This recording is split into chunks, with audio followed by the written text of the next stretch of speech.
I'm a beginner guitar player. I bought this $400 guitar and I was given one 20 years ago that cost about 50. Can I tell the difference?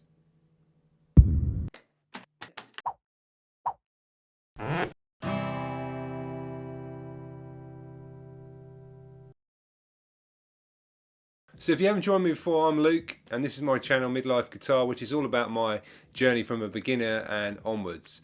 And what I'm talking about today is basically these two guitars. This one is one that I've just recently bought at the start of my journey, and then this one I've actually had for about 20 years. I was given many years ago, hardly ever touched it, which I've talked about in other videos, and by all accounts it cost about 50 bucks.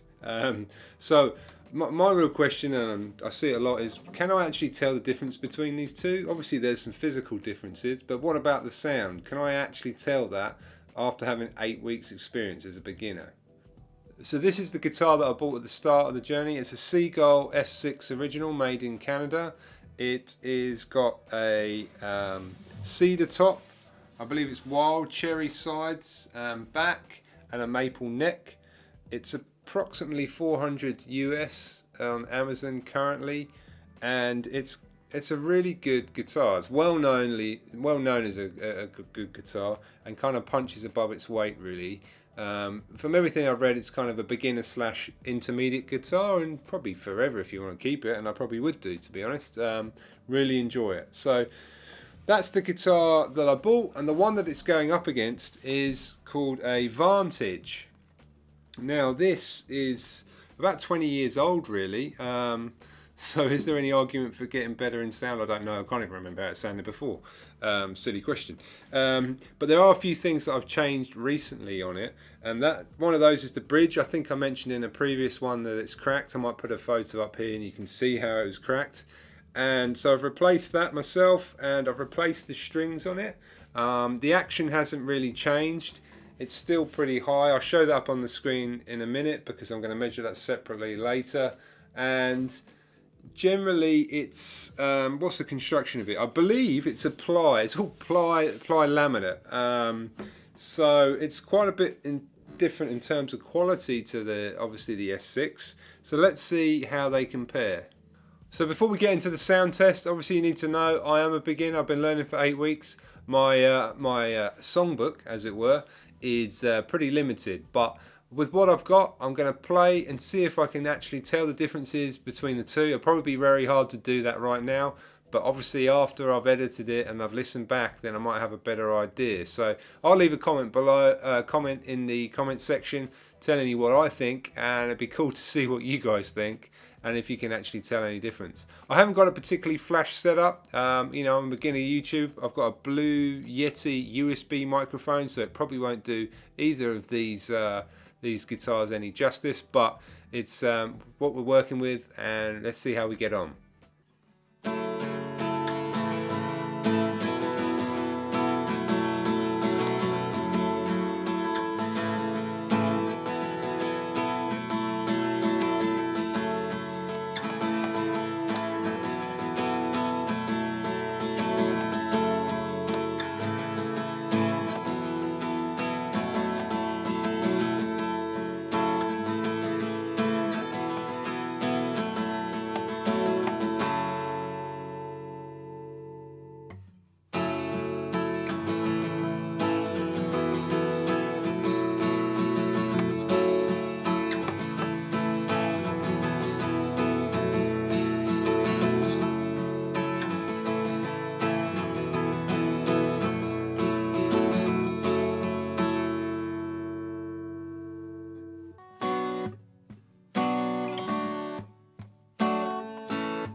So that's the sound, but what about all the other differences? Because the real question I'm trying to answer here is it actually worth paying some more when you first start learning?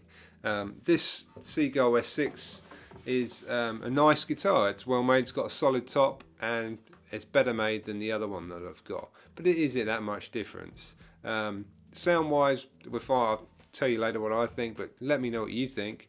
In terms of the other things to do with the guitar, one thing I do notice just by swapping from one to the other at the moment is the action, and I'll flash up the action of each guitar in a minute on screen. But this Seagull S6 is a lot lower than the Vantage, and that is obviously a very good thing for when you're first starting to learn, because your fingers really start to hurt. And I've done another video on this previously about how to deal with that kind of finger pain stuff, but it can really put you off. And in the first couple of weeks, as many of you probably know, you really start to have to, well, you have to push on through that period where your fingers are hurting. Obviously, you're growing a love for the guitar, and it's a lot of fun to play. But at the same time, when your fingers are hurting, it puts you off, and it can break a habit. So it seems to me that that's one of the key things and the key differences between the two, is that you should try and find a guitar with a lower action. And the real thing is, though, that you don't actually have to pay for a more expensive guitar to get that lower action. You can actually take your existing guitar, a cheap guitar, or whatever you got, and lower it yourself. Now, I'm going to try and do that in a future video with this guitar, just to see if it makes any difference, this Vantage, because at the moment, just by looking them side by side, it's a lot higher. So it really does make a difference when you're first making that purchase. But another big part about keeping the habit guitar is wanting to pick it up. So clearly I've spent a bit more money on this guitar, and I do want to get it out of its case, and I want to play every day, and I don't feel the same way about the other one. So you might not draw a line from that to great sound or worth paying the extra money, but what you can say is that it continues the habit. And after all, that's the most important thing here, is to be consistent with your guitar playing so you can improve. So is it worth spending $400 versus, say, well, $100 in today's kind of money? Well, I think that comes down to a few things, really. One, how much money you got to spend, clearly. Your longevity factor, for example, the S6 I think would see you through a longer period of time. As you get better at the guitar, you probably get more from it. And obviously it comes with a lower action straight away. So there's some absolute benefits of it. It's got a solid top, and it's a nicely well constructed guitar. Whereas the Vantage, you say, well, okay, it's cheaply made, it's got a high action on it, and perhaps it's not the best guitar in the world, but it doesn't half sound bad. And there's few things you could do to actually change it. Like, for example, if the action is high, you can lower that yourself, or you could go and get it set up. So then that would lower that and make it easier to play for you. You could put some lighter strings on it, and then it might match the playability of the S6. Maybe perhaps not sounding as good, but there's an argument to say, well, 3-6 months down the line, your taste might change anyway in terms of what guitar you're looking at. You have a better idea, so when you do go to the shop and you've got that experience under the belt, you'll make a more informed decision. Whereas if you try and buy a nicer guitar straight off the bat, then you might find yourself playing some others down the line and wishing you'd chosen another. So there's a couple of arguments there.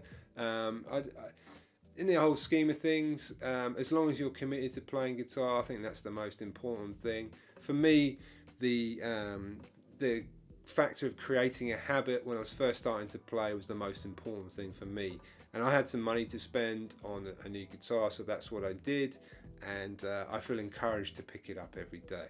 But we're all different, and I'd be interested to hear what all you guys think, if you could notice any differences in the sound or what your opinions might be. Okay, hopefully that provided some value for you. If it did, hit the subscribe button and notification bell, and I'll see you in the next one. Cheers.